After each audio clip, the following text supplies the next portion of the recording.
అదిగో ఇవాళ పొద్దున్నే ముఖ్యమంత్రి గారి నోట విన్నాం, మహిళా శక్తి ఎంత జాగృతమవుతుందో తెలంగాణలో. మహిళల దప్పుల కళాకారులకు స్వాగతం. అవి దప్పులు కావు, మన పల్లెతల్లుల గుండె చప్పుళ్ళు, ఆనంద సంకేతాలు.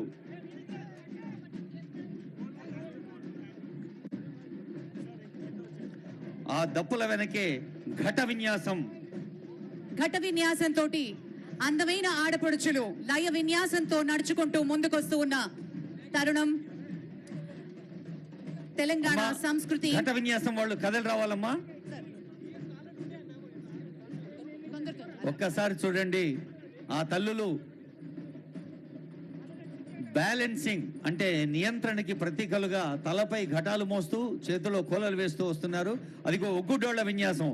ఒక కొమరెల్లి మల్లన్న, ఒక ఐనవోలు మల్లన్న, మన ఒగ్గుడోళ్ళు శివభక్తికి ప్రతిధ్వనులు. ఒగ్గుడోళ్ల కళాకారులకి స్వాగతం. Janagama CH Ravikumar Ustad Bismillah Khan award. Ustad Bismillah Khan awardee Shri Ravikumar garu Jangaon నుంచి ఒగ్గుటోలు విన్యాసాన్ని చేస్తున్నటువంటి కళాకారులకి చప్పట్లు. వేగంగా కళాకారులు ముందుకి జరగాలని మనవి చేసుకుంటున్నాం. కళాకారుల్ని ముందుకు కదలరండి, మరొక బృందానికి అవకాశం ఇవ్వండి. ఒగ్గుడోళ్ల కళాకారులకు ధన్యవాదాలు. మన లయ విన్యాసంతో కూడా ప్రకృతి పరవశిస్తున్న శుభ తరుణం. ఆ తర్వాత బోనాల కోలాటాన్ని వీక్షిస్తున్నాం.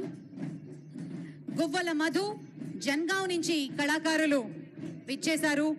బోనాల కోలాటం లయబద్ధంగా పండగలకి సాంప్రదాయబద్ధంగా చేసుకునేటటువంటి బోనాల పండగ మన సొంతం, మన సంస్కృతి, మన సాంప్రదాయం.